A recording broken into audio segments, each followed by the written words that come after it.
যোগাসনে মহাধ্যানে মগ্ন যোগে বর যোগাসনে মহাধ্যানে মগ্ন যোগে বর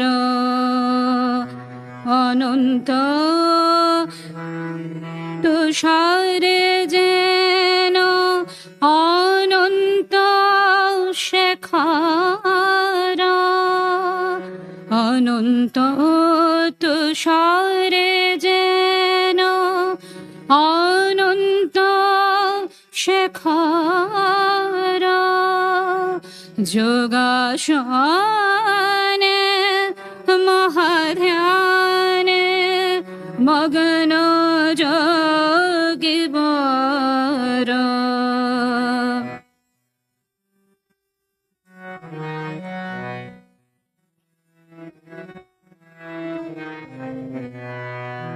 প্রলয় নীরব মাঝে একাকী পুরুষ রাজে প্রলয় নীরব মাঝে একাকী পুরুষ রাজে ভয়ে অজ্ঞানী ভস্ম মাঝে ভয়ে অজ্ঞানী ভস্ম মাঝে ঢাকে কালয় বার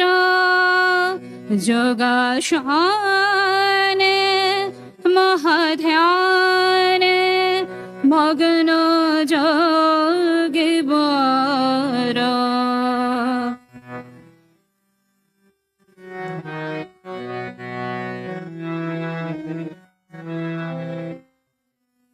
শিশু শোষী নাহি আর অন্ধকার নিরাকার নিরাকার নিরাকার নিরাকার নিরাকার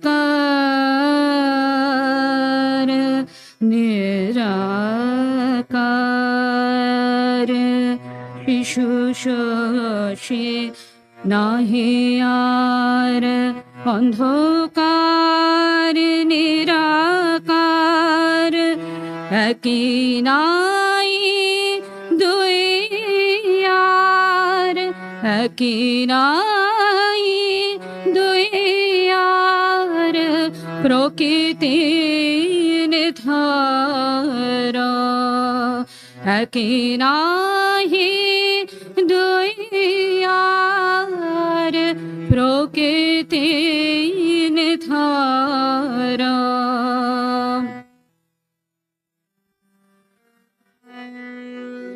কালবা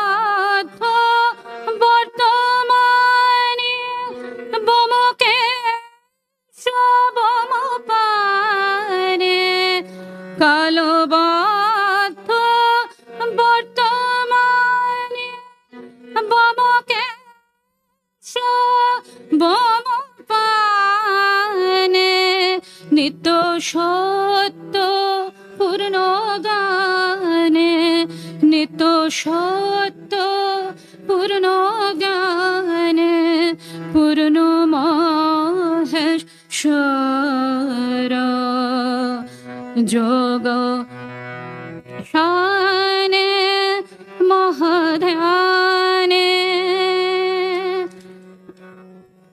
মগ্ন যোগীবর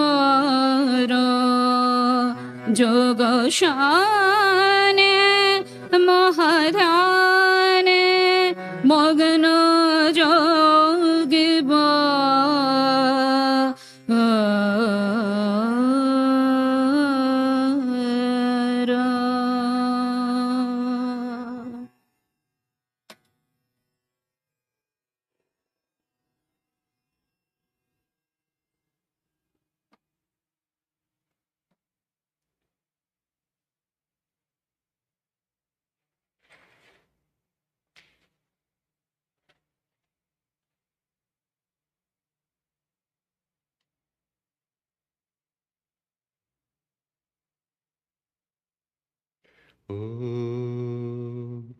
तदेकं स्मरामस्तदेकं भजामः तदेकं जगत्साक्षिरूपं नमामः सदेकं निधानं निरालम्बमीशं भवाम्बोधिपूतं शरण्यं व्रजामः ॐ शान्तिः शान्तिः शान्तिः. On that alone do we meditate, that alone do we worship, to that alone, the witness of the universe, do we bow, to that one who is our sole eternal support, the self-existent Lord, the raft to safety across the ocean of this world, do we come for refuge. Om, peace, peace, peace.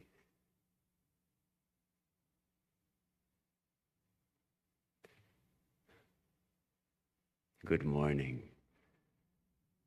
Thank you to Madhura for setting the tone with that beautiful rendition of a song on Lord Shiva, composed by Girish Chandra Ghosh, the disciple of Sri Ramakrishna, and I will read a translation. Absorbed in the deepest meditation, he, the supreme yogi, is seated in unitary consciousness, appearing like a limitless peak amidst boundless snow. He is the sole existence, surrounded by the silence of final dissolution. Even fire, in fear, hides itself in the ashes. The crescent moon is no more, only formless darkness remains.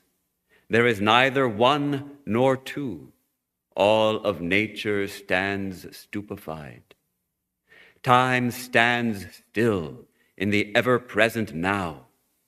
The sky-crowned Lord has absorbed all space into himself. Only he remains, the eternal, the true, his knowledge ever full and complete, the infinite Maheshwara. What a description. What a description of Lord Shiva, of the reality beyond mind and speech. This song was sung before Swami Shivananda, Mahapurush Maharaj, who is pictured there, the first disciple in this row. He was known as Swami Shivananda, and he had a deep affinity for Lord Shiva. And after hearing this song, he made the following comment. He said, "When meditation is very deep, one loses all sense of past and future. There is simply consciousness of the present, and that vaguely. That is why Girish Babu wrote, 'Time stands still in the ever-present now.' Then all sense of past and future is obliterated, there remaining only consciousness of the present. He goes on to say, of course, when the mind is lost in samadhi, there is no consciousness of the present either.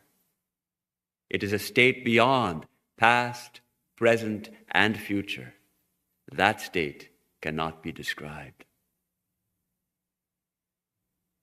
So our topic today is being here now. I think you can understand why I asked Madhura to sing this song, because this describes Lord Shiva as that ever-present reality. And that beautiful line, Kala Baddha Vartamane, all time stands still in the ever-present now. So this being here now, I should probably acknowledge the well-known book, Be Here Now. Perhaps some of you have heard of it. It was a seminal book introducing the West to the ideas of Hinduism. I think it was published in 1969 or 71, right around there, by Ram Das, formerly Richard Alpert of Harvard University, who left university and went to India and found his guru, Neem Karoli Baba, and then taught this very simple formula, actually, be here now. Of course, where else would we be except here? And what other time could it be except now? It is always here and now. And yet, this is the utter paradox of our condition, the tragedy even, the blunder we make, that mostly we are not here and we are not in the now. We are most of the time, much of the time, if we are honest, we are being there then. Not being here now, but being there then.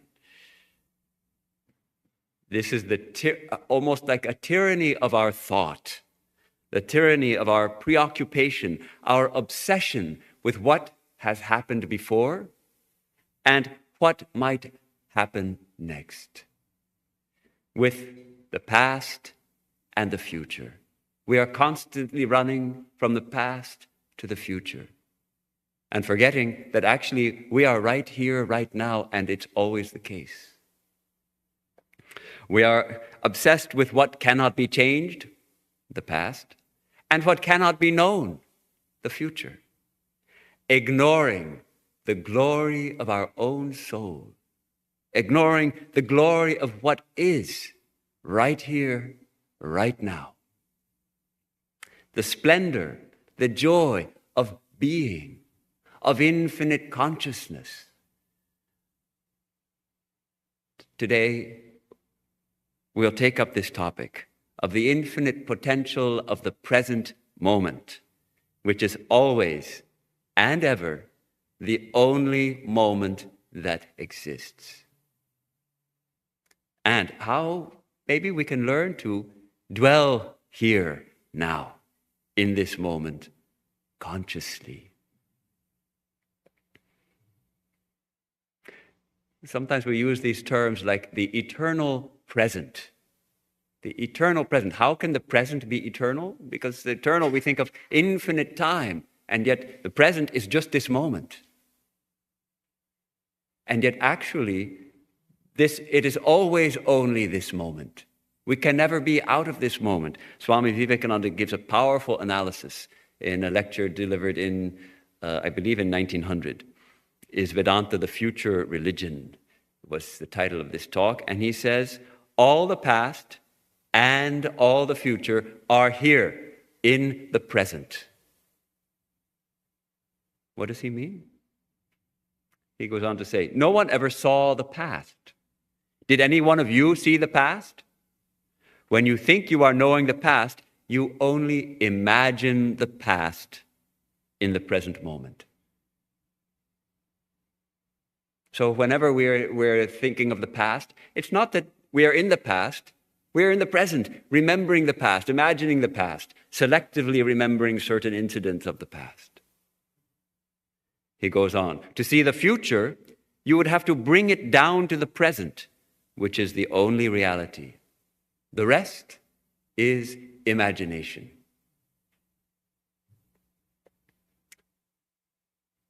Very forcefully, he says, this present is all that is. There is only the one. All is here right now. One moment in infinite time is quite as complete and all-inclusive as every other moment, he says. This is how we start to see what we mean by the eternal present moment. All that is and was and will be is here in the present. Let anybody try to imagine anything outside of it. He will not succeed. So this is Swami Vivekananda's brilliant analysis. It boils down to this: awareness. Our awareness, our consciousness, awareness is always now. It cannot be otherwise. Awareness is not in the past tense, it is in the present tense. I am, I perceive. Something arises in my awareness now. But what happens? What happens? I am aware that I am thinking, but then that part of me that's aware that I'm thinking gets pushed down as I identify with those thoughts. I identify with those thoughts. I become identified with what I am thinking. I'm thinking of something that happened yesterday or 10 years ago. And then I identify with those thoughts and that experience, and suddenly I'm not here now. I'm there then. And then I'm thinking of what might happen tomorrow, or what might happen next year, or what I want to happen next year. And I become identified with that. And then I'm living an imaginary life in some imagined future. I'm imagining it right here, right now, but I'm not here now. I'm there then. And yet, all of this thinking of the past and the future cannot be happening at any other time than right now, in this moment. So it can be said that no other time exists. Actually, the past does not exist, the future does not exist. It's only the present that actually exists. Only now exists. Only this moment exists. So then why? Why do we spend so much time thinking of things that don't exist?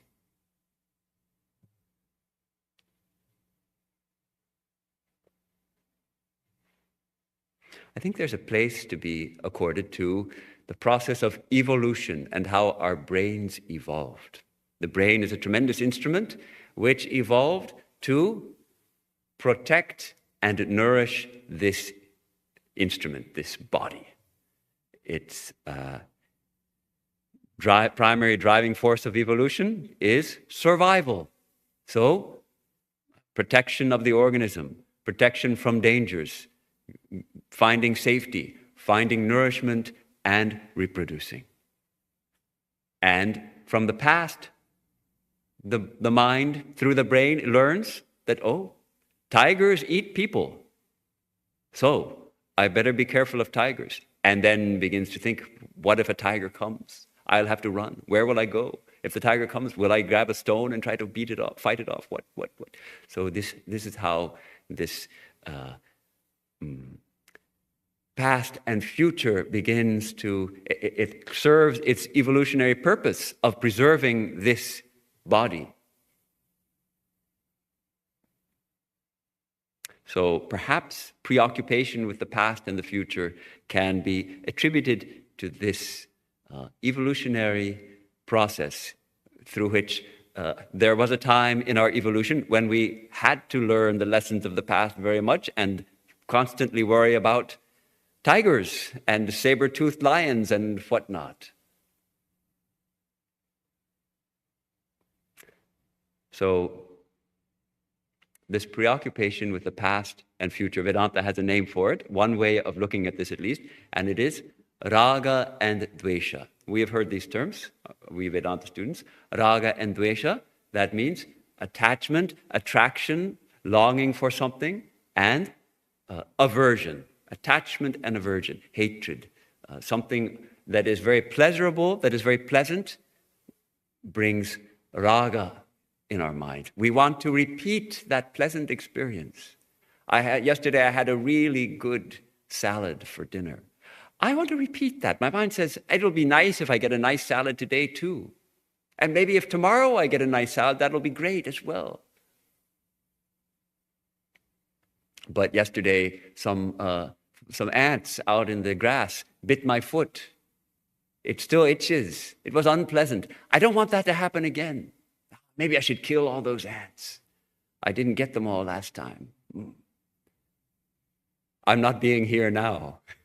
I'm caught in raga and dvesha. And the funny thing is, the pleasant experiences that we have, we idealize them. They shine in our memory as something that we wish we could just make them permanent. And we ignore the fact that they are actually very ephemeral. They come and they go, just like the experiences of pain, the unpleasant experiences. And those painful experiences may also become exaggerated. We make them out as worse than they actually were. So it feels like a memory loop. We remember the past and we project it to the future. We remember the pleasant things in the past and we want to repeat them in the future. And we remember the unpleasant things in the past and we want to avoid them in the future. And this loop of seeking and avoiding. So scientists say that the same brain processes we use to remember the past also help us plan for the future and imagine different possible scenarios. So it's the same process. Sri Krishna in Bhagavad Gita, he describes to Arjuna one who goes beyond this raga dvesha. You're going to go beyond this raga dvesha. Raga dvesha vimuktaistu vishayan indriyaischaran atma vashyair vidheyatma prasadam adhikachati. Describes someone who is self-controlled, atma vashyair vidheyatma, with the senses under restraint, moving amongst objects, but free from raga and dvesha, free from both this feeling of attraction and this feeling of aversion. Such a person attains to prasadam, attains to tranquility, attains to peace. This tranquility is in this present moment. This tranquility is resting in the awareness of who we are, undisturbed by memories, undisturbed by projections, longings, fears of what may come. Perhaps some of you are thinking, that's ridiculous. I treasure my memories. They bring me joy, and I need to plan for the future. That anticipation also gives me joy. To dwell in the present moment, that sounds like being like a stone that just sits there.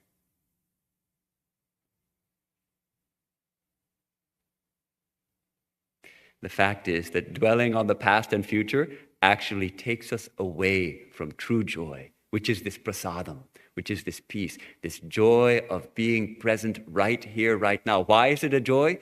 Because our true nature is joy. If we can still the mind, if we can escape from the tyranny of our thoughts, stand just a little aside and see them running on while we stand separate, we start to taste that prasadam, that peace. We start to taste that joy. We have people of all different ages here in the room. And when we are very young, so much of our mind is taken up with what is to come. Our future, we'll go for education, we'll get a job, we'll get a spouse. And then in the middle of life, we kind of have a balance. We remember all those things, but still there's many things unfulfilled. And when we start to come to the end, well, we start to live in our memories more and more because we can see that there's not much time left. So we go back and chew the cud of all those experiences and think, yes, I did that well. Oh, I didn't do that. I still have a desire for this. What a tragedy. We're not living in the here and the now, where peace and joy and presence are available to us right now. In this moment, we can become aware of the isness, the very right nowness of my own existence, the right nowness of who I am, and realize that it is only in my awareness that everything unfolds, all experience unfolds. This is the cultivation of what we call the Sakshi Bhava, that mood of the witness, that attitude of the witness, that I am not my thoughts, I am the witness of my thoughts. I am not my body, I observe my body. Swami Vivekananda gives a nice example. He gives the example of an auction where a valuable painting is being auctioned. And even in the 1890s, they had auctions of famous paintings that went for big sums of money, and we know that continues. And he asks, who can enjoy that picture? Can the auctioneer enjoy that picture? Absolutely not. The auctioneer is fully occupied with how much money he will sell that picture for. Can the owner of the picture enjoy the picture? Absolutely not. He's hoping that it'll bring a very big price. Can the buyers, those who are bidding on the picture, enjoy it? Absolutely not. They're only concerned with how much money it's going to cost them and which one of us is going to get it. Who can enjoy the picture? The one who has come there without any agenda. The one who has come there just to see the picture. She doesn't want to buy the picture, doesn't want to bid on the picture, doesn't have anything to do with selling the picture, an unattached witness, and can enjoy that picture. Like that, this universe is playing like a picture in front of our eyes. If we're getting all caught into it, we can't enjoy it. But if we can step back just a little, we witness it, and then we get this joy. We have had tastes of this, I think all of us, most of us. I hope all of us have had a little taste of this. It often comes. When does such a thing come? When we see something extraordinarily beautiful, like perhaps a beautiful sunset. Maybe the last rays of the setting sun are touching the snow-capped peaks of a mountain range, and we are watching it. And the beauty is so exquisite that our mind falls away, and we simply watch the glory of the divine manifesting in front of us. And for a moment, we're lifted beyond the past, out of the past and the future, into the present moment, into the glory of the present moment. Or perhaps we've had the chance to go to a place where it's very dark at night, no light pollution in the desert or some mountain place. And when the moon sets, the stars come out. The sun sets and the moon sets and the stars come out. And the glory of the starry heavens. You can't describe that experience. You have to see it. And when you see it, the mind is stilled out of the reverence for the manifestation of the divine in this glory. So we taste it at times like that. Perhaps we taste it when our mind gets absorbed in a beautiful piece of music, which touches us so deeply that the mind stops and we simply hear the music. We are simply carried, lifted up by the music. Even an intense sense experience, like, for instance, I'm thinking of a certain sweet that was prepared in Washington, D.C., and it was prepared on the occasion of a wedding between a Bengali girl and a Swiss boy. And so they made some sweets that were a combination of Bengali and Swiss sweets. They had a rasagolla, freshly made rasagolla. dipped in chocolate with a strawberry on it, dipped in Swiss chocolate with a strawberry, something like that. And I was given one of these. It was so good that just you bite into it and that new and intense flavor fills the mouth, and all the senses, everything becomes stilled in the experience, that intense sense experience. For a moment, for just a moment, we're lifted out of that past and future into the glory of this present moment. So I suspect this is why we chase after such experiences. We chase after it. Actually, and though I'm sure if I got another one of those sweets, it wouldn't be the same. I would think, it's good, but it's not quite as good as the first time. Oh, I'm in the past. Why do we chase after these experiences? The Upanishad and Swami Vivekananda tells us, we are tasting the joy of our own being. Even in sense experiences, we are actually, if we get joy through them, we are tasting the joy of our own being. We are tasting the joy of the divine. Swami Vivekananda puts it this way: wherever there is any bliss, even though in the most sensual of things, there is a spark of that eternal bliss, which is the Lord himself. Thrill seekers are also seekers after this experience. In the terror of hurtling down the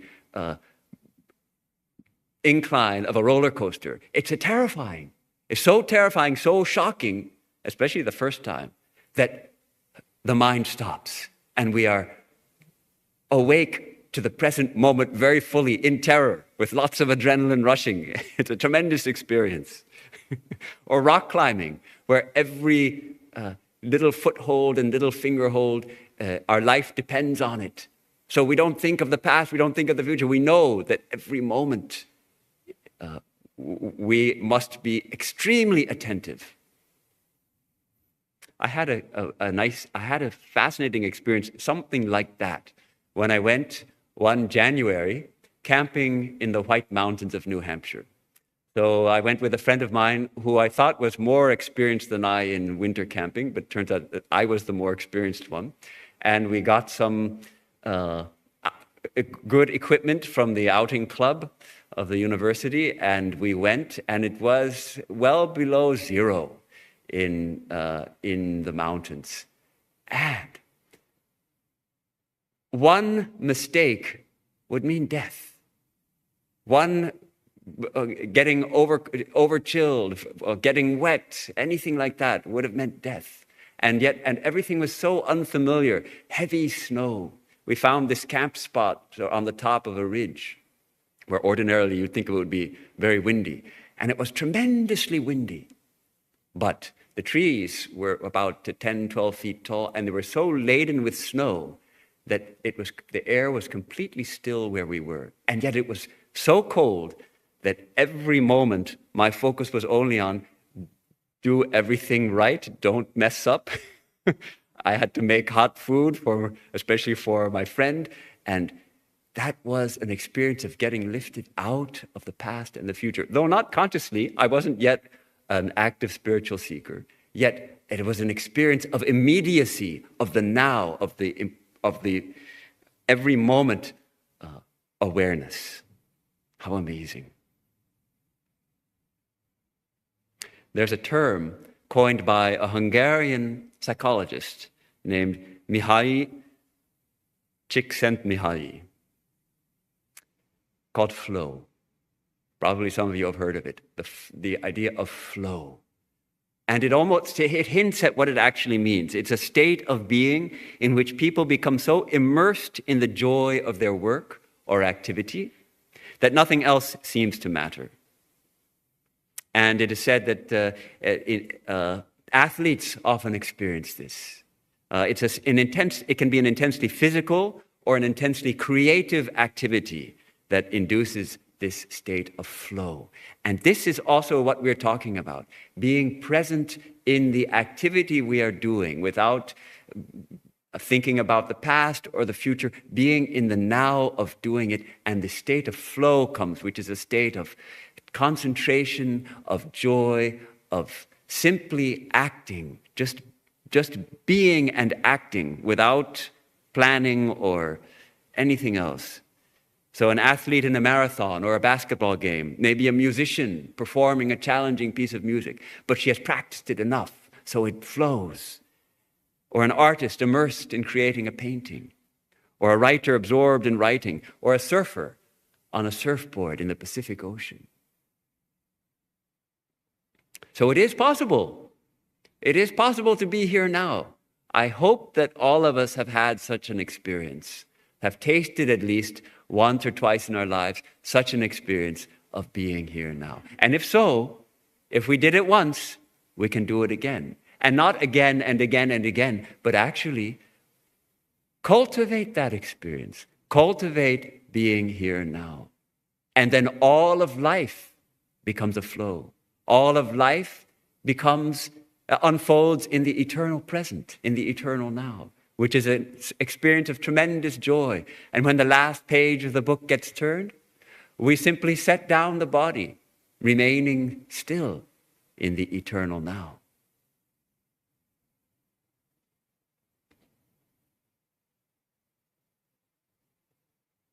So if this moment is all that there is, all that there ever is, why do we experience the reality of time? Why is time so real to us? Look at a photograph of yourself from 20 years ago and set it beside a photograph of yourself, the body, taken this morning. And you will say, no one will say, time does not exist, right? We'll say, look at that. The reality of time on that level, the reality of time is undeniable. So long as we are in it, it devours everything. Every body, every mind, every world is devoured by time. I'm giving this side of it to encourage us all the more to strive to be in the present. Swami Vivekananda puts it this way: time, the avenger of everything, comes and nothing is left. He swallows up the saint and the sinner, the king and the peasant, the beautiful and the ugly. He leaves nothing. Everything is rushing towards that one goal: destruction. Our knowledge, our arts, our sciences, everything is rushing towards it. None can stem the tide. None can hold it back for a minute. We may try to forget it, in the same way that persons in a plague-stricken city try to create oblivion by drinking, dancing, and other vain attempts, and so becoming paralyzed. So we are trying to forget, trying to create oblivion by all sorts of sense pleasures. And this is Maya. So here Swamiji hints at a fear that actually lies at the behind all our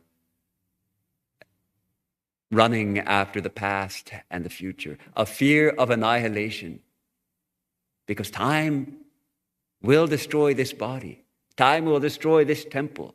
Time will destroy this earth and this sun. Shankara puts it so beautifully in this hymn to Shiva, craving forgiveness for transgressions. Ayur nashyati pashyatam pratirinanyati kshayam yauvanam pratyayanti gata punarna divasa kalo jagad bhakshakah lakshmi stoyataranga bhanga chapala vidyuchalam jivitam tasman mam sharanagatam sharanada tam raksha rakshadhuna. Day by day does one come nearer to death. One's youth wears away. The day that is gone never returns. Almighty time devours everything. Fickle as ripples on water is the goddess of fortune. Life passes by like a flash of lightning. O Shiva, O giver of shelter to those that come to thee for refuge, protect me who have taken refuge at thy feet.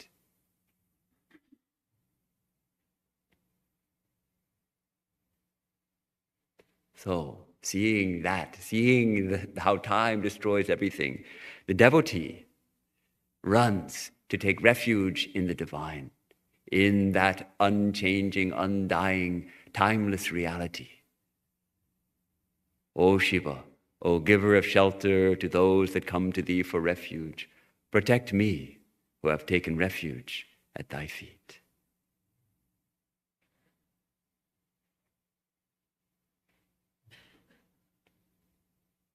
I'd like to turn to an incident in the life of Swami Vivekananda, who we can consider as someone who was awake always to the present moment, always identifying himself not as a body or as a mind, but as spirit, as Atman.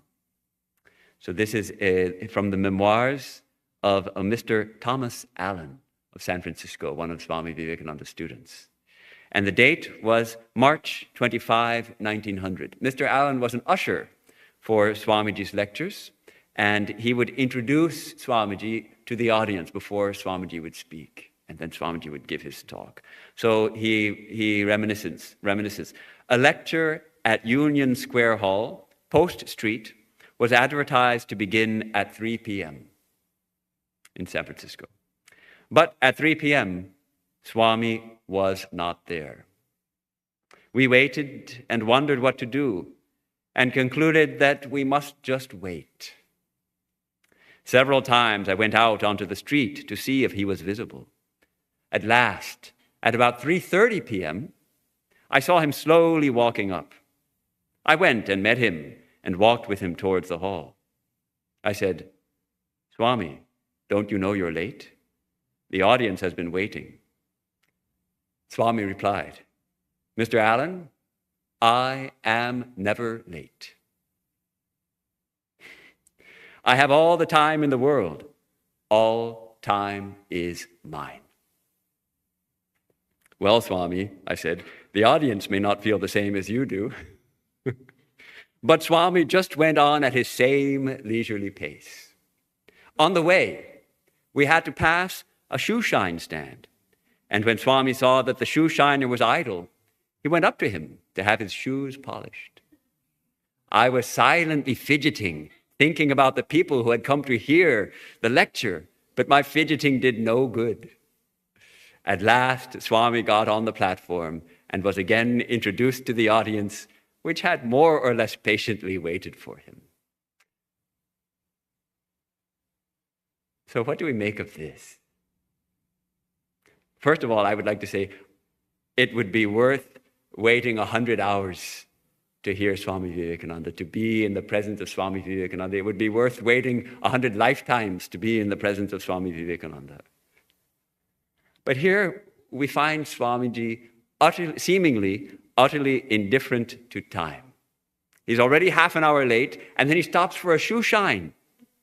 And then the astounding claim, "I am never late. I have all the time in the world. All time is mine." And Mr. Allen's fidgeting having no effect at all. What do we make of this? American devotees of Swami Vivekananda were often frustrated by this facet of his personality. And I guess now they say something like IST, right? Indian Standard Time or Indian Stretchable Time. When I related this incident in Hollywood, after the talk, 2 devotees came up to me and said, "You know, that made me really angry." I was amused, but they 124 years later, hearing how Swamiji made a hall of people wait, they became angry. Why? They said, well, he wasn't respecting their time. He wasn't giving them respect. He was making them wait. How rude. Very fascinating. I think they misunderstood completely what it means to dwell in that consciousness beyond time, and the struggle to bring the mind down far enough to adhere to societal conventions. Swamiji was always in an exalted state of consciousness, particularly in Northern California in 1900. He was in this transcendent consciousness, identified with the self, dwelling ever in the luminescent present moment.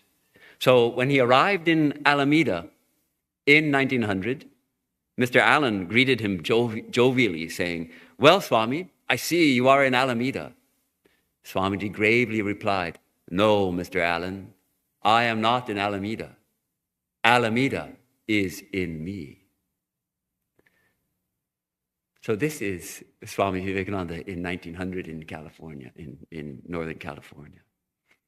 Mr. Allen, as an aside, Mr. Allen mentioned that after this lecture, he introduced him, after he was late by so much, he says, "It was when I introduced him at that lecture that I felt like a pygmy and saw him as an immense giant.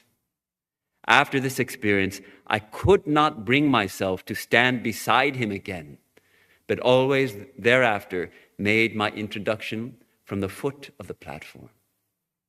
So he used to stand up and on the platform next to Swamiji and introduce him to the crowd. And that time he felt he's standing beside this giant and he's just a pygmy. He could no longer stand beside him on the platform. He would introduce him from the floor. Amazing. We get here a glimpse of what it means for a great soul to be always living in the present. How could he say all time is mine? Because I am ever in the now. And I am fully identified with my true self, with me, the infinite consciousness in which time unfolds. Therefore, time is mine. All time is mine. Clearly, the man, the body-mind, whom we identify as Swami Vivekananda, was late for the lecture, no doubt about it. He was also in Alameda, but for Swamiji himself, it wasn't so. For Swamiji to be late, he had to be subject to time. He must be in time, but he was identified with that in which time unfolds. As he put it in a letter to Sarah Bull, "Coming and going is all pure delusion. The soul never comes nor goes. Where is the place to which it should go when all space is in the soul? When shall be the time for entering and departing? When all time is in the soul." At the same time, there's no doubt that Swamiji navigated this world of time and space with ineffable grace and skill. I think that is because he precisely because he dwelt in the ever-present now, that he could do that. And he was loath to be hurried. You could not hurry him. At the same time, he could move with tremendous speed and precision. Here's a reminiscence from Frank Rodahamel.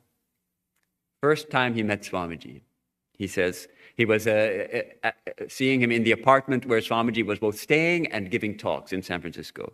His personal appearance on my first interview was a pleasurable shock from which I have never fully recovered. He had on a long gray dressing gown and was sitting cross-legged on a chair, smoking a pipe, his long hair falling in wild disarray over his features. This interview was continued 15 minutes beyond the time set for a class on Raja Yoga to be held in the front room of the house. We were interrupted by the lady in charge of affairs, that's Mrs. Hansbrough, rushing into the room and exclaiming, "Why, Swami, you have forgotten all about the yoga class. It is 15 minutes past time now, and the room is full of people." The Swami arose hastily to his feet, exclaiming to me, "Oh, excuse me, we will now go to the front room." I walked through the hall to the front room. He went through his bedroom, which was between the room we had been sitting in and the front room. So there are 3 rooms: the front room, the bedroom, and the interview room. And so Frank Rodahamel goes out of the interview room and walks to the front room through the hallway, and Swamiji goes from the interview room through his bedroom to the front room. Before I was seated, he emerged from his room with his hair neatly combed and attired in his sannyasin robe. Not more than 1 minute had elapsed from the time he started from his room with disheveled hair and in lounging attire, till he came leisurely out into the front room, ready to lecture. Speed and precision of action were evidently at his command. It's also interesting to note that though Swamiji seemed so careless while in this country about coming to a lecture on time, for his brother monks, he was very particular. He was very strict about sticking to routine, about doing things at the right time. Whenever you promise to do any work, he says, you must do it exactly at the appointed time, or people lose their faith in you. He was writing to the brothers. Monks were expected to attend class, study classes, meditation periods. The bell was rung to enforce it, and those not attending were scolded. In fact, at a certain point, a rule was made, if you miss the morning meditation, you don't get lunch. You have to go out and beg your food. The monastery kitchen won't provide lunch for you. And the bell would be rung at 4 o'clock every morning. Everybody would go up, go to the temple for meditation, strictly according to time. What do we make of that?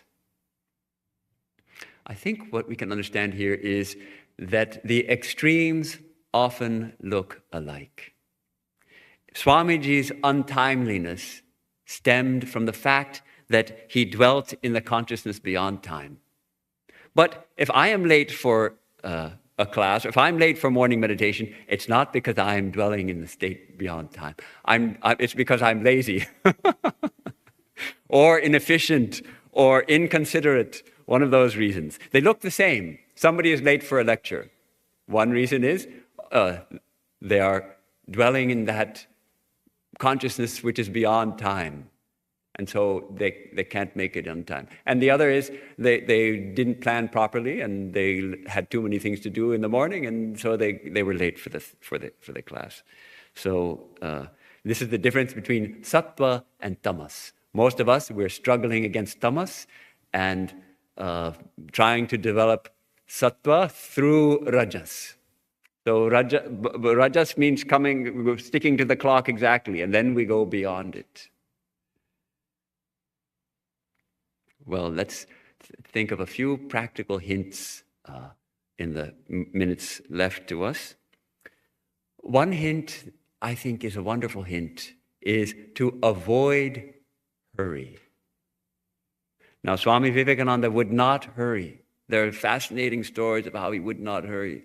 There's one story when he and Alice Hansbrough were to go to Camp Taylor in the north of California, and to get there, they had to take a train to a ferry, and then to another train, and that train would take them to Camp Taylor. Well, they took the train to the ferry, and then they missed the train, so they caught another one which was a little later, and so they got to the train station when the train was leaving.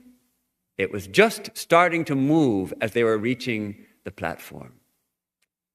And the conductor standing on the caboose said, "I'll hold the train if you run."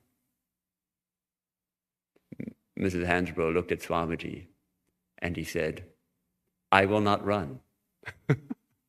I will not run. So they had to come back all the way to Alameda and go again the next week because he would not run maybe 50 yards. He wouldn't be hurried. Hurry suggests a harriedness, rushing haplessly, making mistakes along the way. Haste makes waste. With an uncontrolled mind, thinking of all the other things that need doing, not giving any attention to the task at hand, not being here now. Hurrying is hurrying and worrying and thinking of the future. And, oh my God, I have to do that and I have to do that. We should take a close look at our lives and cut out all the unnecessary things so that we don't have to hurry. Why should we hurry? When we slow down and do one thing at a time, we can actually be more efficient. There's a hint. How to type faster. We are always typing, and I read a little piece on how to type faster. The best way to type faster, everybody wants to know how to type faster, is to type slower.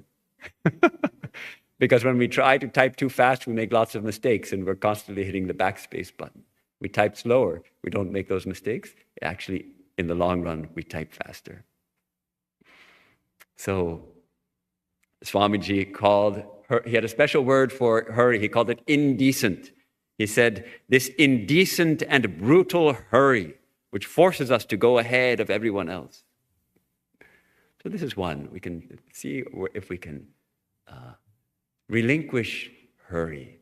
That doesn't mean that there won't be times when we need to act with speed and precision, as Swamiji did, as he got dressed and combed his hair before the class. But that wasn't hurry. Do one thing at a time is another hint. We take up one thing at a time. The mind cannot do two things at once. Yes, I object. I can walk and chew gum at the same time. Yes. I can brush my teeth and think about my day at the same time. All right. Habits are different. Habits unfold automatically. So if brushing our teeth is a habit, we can also think of something, or we can also scratch our navel while we're brushing our teeth. We can do that. But two things that both require our conscious attention, we cannot do at the same time. And yet we have this tremendous curse of so-called multitasking. And people are doing it all the time. People are holding telephone conversations with one person and texting with another person. They're having two conversations at the same time. How can they do it? You can somehow manage, and you can probably fool most of the people, but you can't fool yourself. You're definitely not dwelling in the present moment, and you're not giving proper attention to either one.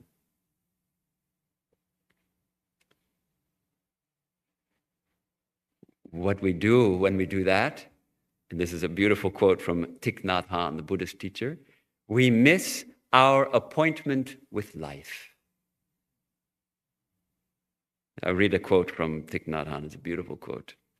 You have an appointment with life. You should not miss it.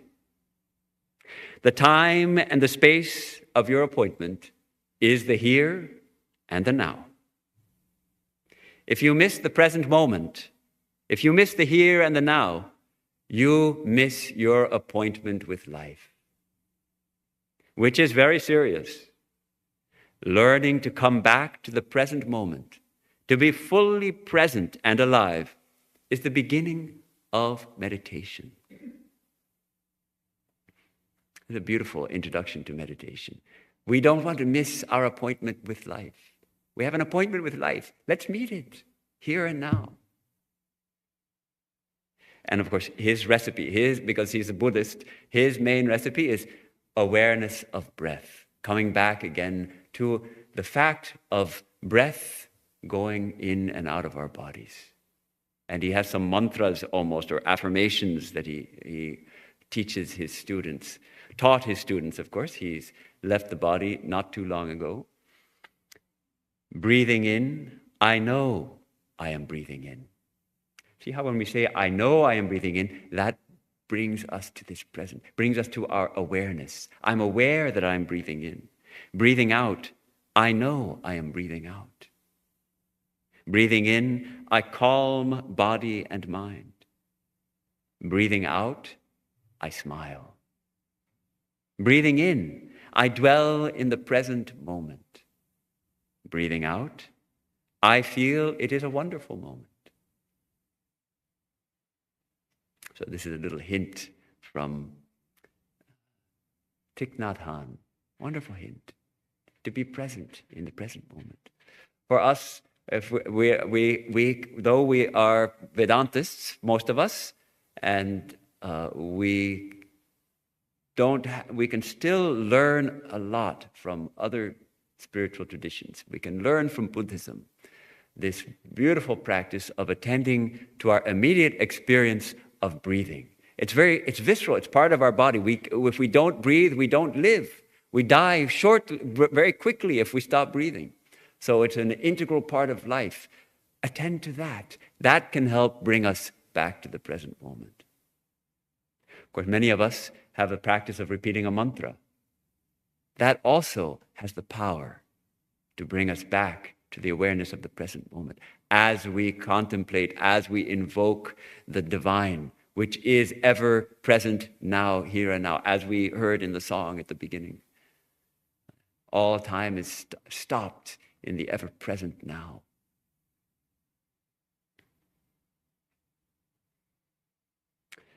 I'll just give a couple more quotes from a well-known contemporary spiritual teacher named Eckhart Tolle. Probably you have heard of him. He has a famous book called The Power of Now. It's a wonderful book. You can think about looking at it. A couple of quotes from that book. Nothing has happened in the past. It happened in the now. Nothing will ever happen in the future. It will happen in the now. The idea, same idea we've been talking about. He had this profound awakening to the present moment, and seems to have developed the illumination to be always dwelling in the now, in the present moment, and teaching people how to be here now, to unleash the power of now. And he gives this beautiful description. As soon as you honor the present moment, all unhappiness and struggle dissolve, and life begins to flow with joy and ease. Sounds pretty good, doesn't it? Life flowing with joy and ease. I want that. I think everyone wants that. He says, as soon as you honor the present moment, all unhappiness and struggle dissolve, and life begins to flow with joy and ease. When you act out of the present moment awareness, whatever you do becomes imbued with a sense of quality, care, and love, even the most simple action. So today I wanted to present some thoughts on being here now, on the great power of being in the present moment, of awakening to the present moment, of being aware always that everything happens only right now, and honoring, as Eckhart Tolle puts it, honoring the present moment and finding true joy and helping and becoming a source of joy for others, a source of peace for others, as we relinquish the hold that the past has on us, as we relinquish the hold that the future has on us.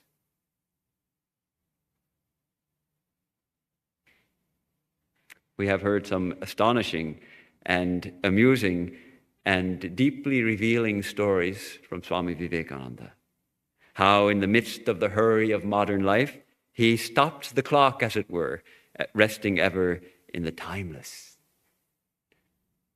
I don't think we are to imitate him. We can't imitate Vivekananda, but we can be inspired by him to find the timeless, to touch the timeless, to know that we are the timeless, and we touch the timeless, we become the timeless when we dwell in the present moment, here and now.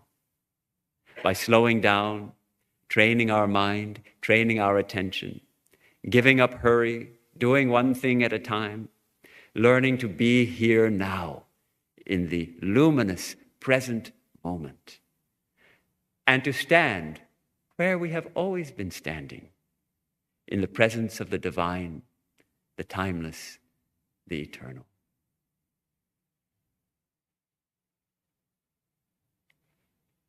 Thank you for your attention and giving me a chance to share my thoughts on being here now. Om asato ma sadgamaya tamaso ma jyotirgamaya mrityor ma mritangamaya aviravirma edhi rudrayate dakshinam mukham tena mam pahi nityam. Om Shanti Shanti Shanti. From the unreal, lead us to the real. From darkness, lead us unto light.